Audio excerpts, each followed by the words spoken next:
barato. Many. Karibu. Samani, mimi naitwa Chesco boss. Boss, mimi na shida na kazi. Kazi yoyote boss wangu mimi nafanya. Unahitaji kazi? Ndio.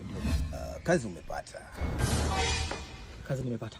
Yes! Asante sana boss. Ulikuwa unahitaji labda nikulipe kiasi gani? Yoyote tu boss, mimi jamu. Okay, milioni sinakutosha? Milioni moja? Boss, inatosha sana boss wangu, nitashukuru sana. Okay, basi sawa, nisikilize. Kesho asubuhi njoo uanze kazi.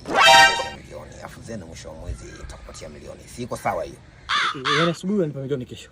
Na mwisho mwezi unanipa tena milioni. Nitashukuru sana boss wangu. Asante sana boss. Boss ubarikiwe.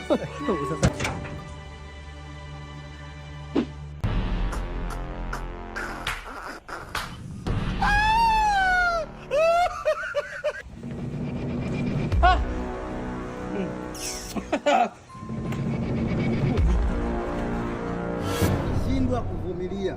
Nachotaka mimi ni kodi yangu tu. Hamwezi muhame hapa, sio kwa baba yenu. Kodi. Nisikilize nikwambie kitu kimoja sasa. Wewe mimi sitakuongea sana. Utajela tuongea sana. Kesho njoo chukua hela. Sawa. Sio issue. Wala kila siku tu kodi nini? Yes, mume wangu. Na uhakika kesho utapata hiyo hela? Baby, nimepata kazi. Kesho ndo kuchukua milioni hii. Moja kwa hiyo achana naye mpumbavu. Yaani Beba. Nampa hela yako shilingi ngapi? Wewe 500 nakutana nayo hela bwana. sawa. Achana naye. Mtoto mdogo.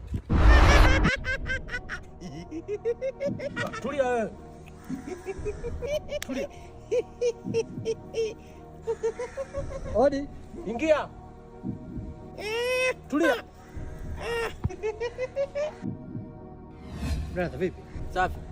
Unafunga kamba tajiri? Tajiri? Huyu tajiri?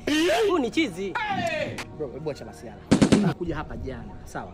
Huyu bwana akaniambia kwamba amenipa kazi na kila mwezi ananipa milioni. Sasa nashangaa unamfunga kamba. Huyu? Huyu ni chizi na hapa ni milembe. Unasema ana tabia kutoroka mule ndani. Na hapa ni milembe. Umeva ni milembe? Kwani hujui? Pole bro. Kuwa makini, wapo wengi sana hapa, utapigwa sana. Au sio? Kuwa makini bwana. Nashukuru sana. Kwa kumbe uchizi. Huyu ni chizi na wewe unauliza. Na hapa milembe. Hii ni milembe.